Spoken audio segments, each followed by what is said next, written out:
La radio est un art aveugle. Yeah, it's quite cool. Et ensuite, Au début, c'était des déformations, c'était des coupures. il y avait un crocodile qui dormait dans l'herbe. Et ensuite, les bébés sages, ils s'étaient perdus. Énormément, très méchants. Bonjour, bienvenue à tous et toutes dans les interviews d'Eric Cooper. L'écrivain qui possède le don de création possède quelque chose qu'il ne maîtrise pas toujours, quelque chose qui parfois agit et décide étrangement par lui-même. Citation de Charlotte Brontë, romancière anglaise. Et c'est grâce à cette citation que j'ai le plaisir de vous présenter Déborah Lorguet. Elle est prof, elle est aussi écrivain. Son dernier roman s'appelle Le Printemps s'envole. C'est paru aux éditions M-Page. N'hésitez pas, si vous voulez en savoir plus, à aller sur le site de la maison d'édition M-Page, donc mpageédition.be. Et donc, Déborah, nous allons démarrer cette interview avec 3 mots, mais 3 mots que vous allez nous donner. 3 mots pour vous décrire. Enseignante, gentille, écrivain. Est-ce qu'il y a eu un moment clé qui a déclenché votre envie d'écrire ? J'écris depuis très très longtemps. C'est une manière pour moi d'évacuer certains stress ou certaines interrogations. Donc je le fais en fait depuis que je suis toute petite, depuis que je sais écrire, pour communiquer avec mes parents aussi et éviter de tomber dans l'émotionnel. Je mets tout par écrit. Comment se déroule l'écriture d'un roman chez vous ? Est-ce que vous faites un plan ou bien vous vous levez le matin sans savoir un petit peu ce que vous allez écrire ? J'ai toujours en tête la trame générale, mais je ne fais pas un plan tout de suite, non. Je décide de ce que vont vivre les personnages, les gros éléments à mettre dans l'œuvre, et puis ça vient un peu plus tard. Je commence à écrire 1 ou 2 chapitres, et puis je me rends compte qu'il faut une trame, et là je vais mettre par écrit, mais je ne sais pas nécessairement la fin. Donc la fin est toujours en suspens et elle va arriver dans mon esprit au fur et à mesure de l'écriture. Quelle est la première chose que vous faites le matin ? Je sors les animaux, je nourris les animaux, je prends une douche et puis j'entame ma journée. Vous dites les animaux, c'est-à-dire ? J'ai 2 chats et un chien. Qu'est-ce qui vous inspire ? Parce que c'est vrai que quand vous écrivez des romans, il y a bien quelque chose qui doit vous inspirer pour le thème du roman. Là, j'ai écrit 3 romans policiers et un roman, une biographie qui a été demandée par un chanteur régional. Mais donc là, c'était une commande, donc c'est pas du tout la même inspiration. Pour le policier, ça a toujours été quelque chose qui me plaisait. J'aurais pu faire détective. À l'UNIF, j'ai hésité à faire criminaux. Donc ce sont des aspirations qui étaient là, qui étaient en moi. Et donc la trame du policier vient assez naturellement. Donc l'inspiration vient de là de prime abord. Après, l'inspiration vient du quotidien. Je vais être en voiture et je vais me dire tiens, quelqu'un me colle et je vais me dire ça doit finir dans le récit parce que j'ai une phrase qui me vient à l'esprit et donc directement je vais m'enregistrer ou prendre note pour le mettre dans mon texte. Vous êtes écrivaine, vous êtes enseignante. C'est difficile de trouver un équilibre entre vie privée et puis la vie professionnelle ? Non, pas du tout. Moi, j'écris quand ça me vient. Donc, si je suis en soirée, le soir, je suis toute seule et puis je me dis, j'ai envie d'écrire un petit peu. Je vais écrire 15-20 lignes ou 6 pages et puis j'arrête et je recommencerai plus tard. Je n'ai pas de nécessité d'écrire. C'est pas comme si c'était mon boulot à temps plein. Je devais me lever le matin, me mettre à mon bureau et commencer à travailler sur mon écriture. Et justement, vous pourriez quitter votre métier d'enseignante pour devenir écrivaine à temps plein ? Donc financièrement, c'est totalement impossible. Je ne saurais pas vivre de mon écriture et j'adore l'enseignement. Donc ça me poserait problème de devoir quitter l'enseignement. J'y ai déjà pensé pour d'autres raisons, mais je n'arriverai pas, à mon avis, à quitter les classes. Quand vous lisez, quel genre de littérature vous fascine et vous passionne ? Je lis vraiment de tout, excepté l'horreur. Donc je n'apprécie pas du tout. Mais je peux lire aussi de la bande dessinée. J'ai lu des mangas, mais plutôt pour l'aspect, pour mon boulot.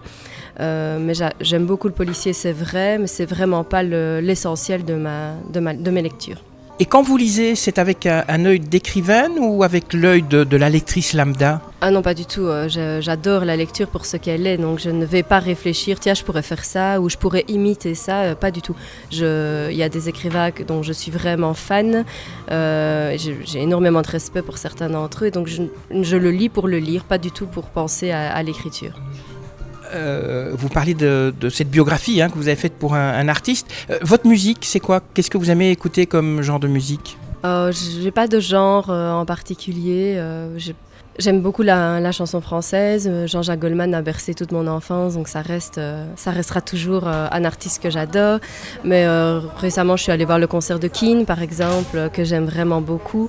Voilà, c'est plutôt en termes d'émotions ressenties dans certaines musiques. Ça ne veut pas dire que je vais aimer l'artiste pour tout ce qu'il fait. Comme vous êtes enseignante, moi ça m'a donné envie de vous poser une question. Quand vous prenez une pause pour le goûter, vous êtes plutôt pizza, chocolat ou salade de fruits frais ? Je suis plutôt pizza parce que je suis plutôt salée en règle générale. Par contre, j'aime beaucoup la glace, donc je ferai encore bien une pause glace. Mais ça, c'est plutôt vers 22h devant un bon film ou une bonne série. Comment est-ce que vous gérez la critique et le regard des autres ? Puisque c'est vrai que lorsqu'on produit quelque chose, que ce soit une chanson ou un livre, eh bien, les personnes peut-être peuvent vous dire beaucoup de bien, mais parfois beaucoup de mal. Donc ça, c'est pas évident et je l'ai écrit il y a pas longtemps sur ma page Facebook. C'est prendre un risque. À chaque fois qu'un roman sort, on se dit oula, je vais avoir des remarques, je vais avoir des retours, ça va être compliqué. Puis finalement, il faut accepter la critique. C'est aussi un travail sur soi et un apprentissage. Donc j'essaye de la prendre positivement. Il y en a eu. Ici, j'en ai pas encore eu sur le dernier roman, mais j'évolue aussi avec la critique. Donc on m'avait fait des remarques, par exemple, dans le premier roman. Je pense que ça a été modifié dans les suivants. Le roman parfait, vous pensez que ça existe ? Quand j'en lis, pour moi, il y en a certains qui sont parfaits. Mais en termes d'écrivain, je ne sais pas si je pourrais réaliser un roman parfait. Vous êtes perfectionniste ? Assez, oui.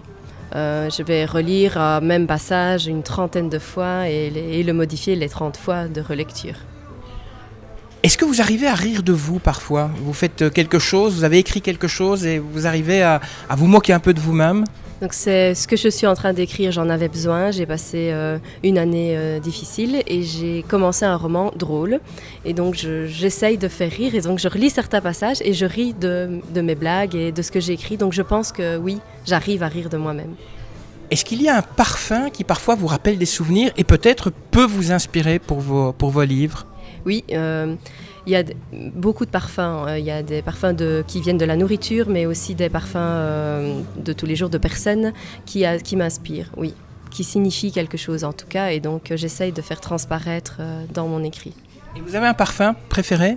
Pour le moment, je dirais Yves Saint Laurent. Votre dernier roman, donc Le Printemps s'envole, se déroule à Liège en Belgique. Alors, si on ne connaît pas cette ville, est-ce qu'on ne risque pas d'être un peu perdu en lisant ce roman ? Je pense que non, parce qu'on suit un itinéraire et donc on peut l'imaginer par la description des lieux. Donc on n'a pas besoin de vivre à Liège ou d'avoir connaissance des lieux pour les identifier.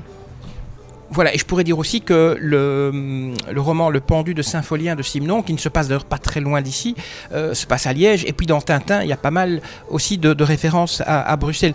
Ce dernier roman, donc Le Printemps s'envole, il raconte quoi ? Donc c'est l'histoire d'un attentat qui a lieu ici, place du Marché. Et les 3 enquêteurs qui sont des héros qu'on a déjà trouvés dans les 2 premiers romans vont faire l'enquête pour identifier le tueur. Donc c'est une sorte de trilogie. Vous nous racontez un petit peu, vous nous parlez un petit peu de vos 2 autres romans ? Donc il s'agit des journalistes en fait au départ, Mathieu et Louis, qui sont amis depuis toujours et qui vont s'associer à Edith, qui est aussi journaliste, mais elle travaille d'une autre manière dans le journal. Mais ils s'associent à elle et décident de faire une enquête sur des meurtres en série. C'est uniquement au départ pour l'aspect journalistique, mais ils s'associent à un policier. Et ce policier va leur ouvrir finalement les portes de l'enquête policière à proprement parler. Et c'est surtout une histoire d'amitié. Je pense que ce qui a été très apprécié dans le premier roman, c'est la relation qu'entretenaient les personnages. Ils vont être emmenés dans un univers très particulier, mais l'histoire se termine. Il y a une fin à chacun des romans. Dans le second roman, on retrouve les personnages, mais ils entament une nouvelle enquête. Il y a des meurtres dans une école. Ça se passe à Liège aussi, mais c'est moins évident. Je n'ai pas mis l'accent sur le lieu. Et donc, dans cette école, ils deviennent des assistants à la police pour donner un petit coup de main et écrire aussi leur article. Donc, on peut comprendre votre dernier roman sans avoir lu les 2 précédents. Oui, c'est pas du tout nécessaire. Et je fais un rappel sur les personnages. Quand j'estimais que c'était nécessaire, je mettais une petite note de bas de page pour expliquer le lien qu'ils entretenaient entre eux. Votre éditeur, c'est M-Page, hein, c'est une nouvelle maison d'édition située à Verviers, pas loin de Liège. Comment s'est passé le contact? Comment vous les avez découverts? Donc je pense que j'ai eu beaucoup de chance. Émilie, donc, qui est l'éditrice, a fait un appel Facebook parce qu'elle lançait sa maison d'édition. Et il y a une amie qui m'a dit franchement ton roman qu'il avait lu est génial, tu devrais le proposer à cette maison d'édition pour avoir un impact un peu plus grand. Et donc j'ai envoyé le second. Et donc Émilie l'a lu et m'a dit c'est génial mais je voudrais bien lire le premier. Et donc elle l'a lu, elle m'a dit moi ça va être mon premier roman d'édition. Je veux que ce soit le premier de M-Page. Et donc c'est comme ça que notre association est née. Donc en fait vous ne l'avez pas envoyé à d'autres éditeurs, c'est du premier coup vous avez trouvé votre éditeur. Je l'ai envoyé à d'autres éditeurs mais notamment en France et où l'édition est un partage au financier. Et donc je n'avais pas envie de tomber là-dedans. Je n'écris pas pour payer, je n'écris pas pour gagner de l'argent mais je n'écris pas pour payer non plus. Et donc j'ai refusé, j'ai eu 6 offres et j'ai refusé les 6 offres françaises. Et justement en France vous avez des lecteurs? Je l'ignore. Les seuls lecteurs que j'ai en France sont des Belges qui sont expatriés, mais je ne sais pas si le roman va jusque-là. Est-ce qu'éventuellement, si on vous dit, voilà, on aimerait bien transformer votre livre en film ou en série TV, vous accepteriez ? On en a déjà parlé, en fait, on m'avait déjà contacté pour en faire une série, notamment parce que les personnages sont très attachants. Et comme ce sont les mêmes dans les 3 romans, il y avait la possibilité de les mettre en série, mais il n'y a pas eu de suite. Mais oui, bien sûr, ce serait génial de pouvoir voir ces personnages à l'écran. Et justement, si vous devriez trouver des acteurs, vous-même, on vous dit, voilà, c'est vous qui choisissez les acteurs pour vos personnages, vous prendriez qui ? Ce serait très compliqué parce que certains d'entre eux sont des mix de personnes que je connais, de gens que je côtoie, de personnes que j'ai pu observer. Donc ce serait difficile de trouver l'acteur parfait à mon avis. Je ne suis pas certaine que je voudrais assumer cette responsabilité-là. Quand vous êtes contacté par un journaliste et qu'il veut vous interviewer, est-ce qu'il y a une question que vous dites « Oh, j'aimerais pas qu'il me pose cette question-là » et si oui, ce serait laquelle ? Si je ne veux pas qu'on me la pose, je préférerais ne pas l'évoquer dans l'interview. Je n'ai pas d'idée de question qui me gênerait. Si vous avez une baguette magique, puisqu'on parlait de Harry Potter, vous m'avez montré des photos, et que vous pourriez changer quelque chose, ce serait quoi ? Dans ma vie ? Dans le monde ? Ça, c'est une question piège. Je pense que si j'avais une baguette magique, je l'utiliserais pour remonter dans le temps, pour modifier certaines choses de mon existence. Est-ce que vous avez des projets ? Vous préparez un 4e roman ou quoi ? Je suis dans 2 romans, 2 écritures. Donc un roman drôle avec vraiment de la dérision, du sarcasme beaucoup parce que je fonctionne beaucoup avec le sarcasme dans le quotidien. C'est assez compliqué parce que il faut savoir faire rire aussi le lecteur. Et je suis aussi dans l'idée de réaliser un roman de science-fiction. Mais c'est un domaine que je connais moins bien, que j'ai moins étudié. Donc c'est plus compliqué pour moi, qui traiterait de l'écologie, mais donc dans le futur. Les auteurs belges sont difficiles à trouver. C'est vrai que si vous allez dans les grandes librairies, vous demandez un auteur belge, on vous citera une certaine noton, voilà. Est-ce que c'est une difficulté qui est un handicap aussi pour vous ? Je ne le ressens pas comme un handicap parce que je ne cherche pas à vivre de ma plume, mais il est vrai qu'il est difficile de se faire connaître, oui. Le milieu de l'édition belge reste compliqué. Merci à vous, Déborah Lorguet. Je rappelle donc le titre de votre roman. Le dernier s'appelle « Le printemps s'envole », paru chez M-Page Édition. Vous pouvez bien sûr en savoir plus sur ce roman et l'acquérir et connaître les endroits d'ailleurs où vous pourrez l'acquérir sur leur site de la maison d'édition M-Page Édition avec s.be. Avant de vous quitter, vous les auditeurs, je voudrais d'abord bien sûr vous remercier d'avoir écouté ce podcast. N'oubliez pas le partager avec vos amis, les amis de vos amis et les amis des amis de vos amis. N'oubliez pas de vous abonner aussi, comme ça vous serez tenus au courant avant tout le monde de la publication du prochain podcast, des interviews d'Eric Cooper. Vous pouvez nous laisser un commentaire sympa, moi ça me fait toujours plaisir. Je vous dis merci, que la force soit avec vous. Et à très bientôt. Ça y est, c'est fini.